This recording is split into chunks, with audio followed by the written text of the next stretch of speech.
The most exciting thing about this week's episode was the preview for the next episode? What? Pokemon Ranger, I choose you!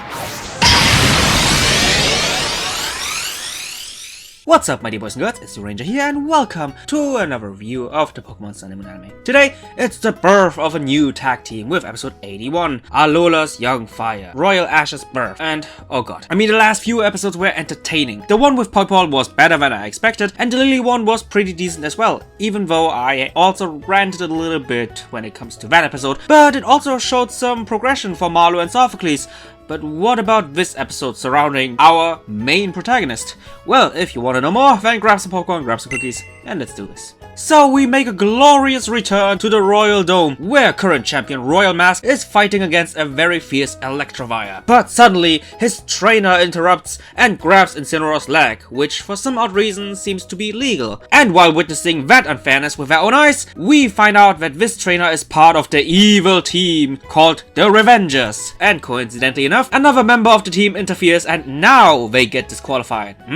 But the Revengers still want to have a piece of that Royal Mask ass and therefore challenge him to a match with his title as the strongest fighter in the Royal Dome on the line. With excitement and hype in their veins, Ash and Professor Burnett decide to not only welcome Kukui back with the Royal Mask pose, but also to the displease of our usually relaxed professor, they also decide to go to the title match. The next segment is pretty cliche. While Ash and his friends are enjoying the pre-match before the main event, Kukui quickly leaves the group with the excuse of having to do some shopping. Not suspicious at all. Changes clothes and barely was able to reach the ring in time. Again, not suspicious at all. But suddenly the lights go out and then another interruption by the Revengers. Those bastards, who attack Incineroar all at the same time, while Kukui, Royal Mask, has no other choice but to be a helpless bystander. Ash and Torracat to the rescue, with our kitten interrupting the bad guys. And if you watch a lot of wrestling, you know what that means. If I were you, I wouldn't be standing out there. I would be in the back getting ready for tonight's main event tag team match.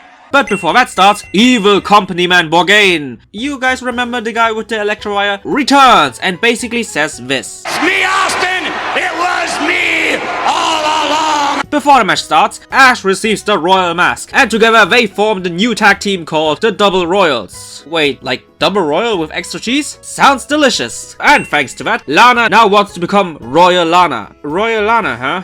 Doesn't really sound tasty. Let's move on with the actual match. It starts with the champ breaking through Magmortar's flamethrower, followed up by an awesome Karate Chop Throat Chop clash. By the way, the name of that Magmortar's trainer is Mad Booba. I mean, come on, Mad Booba. Right? What an amazing name. And Team Booba continues to amaze with hitting the new tag Torracat with a really hilarious feint attack. Then tags to Electivire, who also hits the pussy with a wild charge attack. Luckily, Torracat was able to dodge low kick, tags with the champ, who immediately uses bulk up, while also causing Lana to get really wet because of their muscles. After successfully hitting his opponent with Darkest Lariat, the champ seems to be on the road to victory. But once again, the evil team interrupts the match, which also causes Lana and Kyowa to interrupt. But then Royal Mask is all about they fight dirty but we fight fair, so cool, and the people's champ. And his name is John Cena!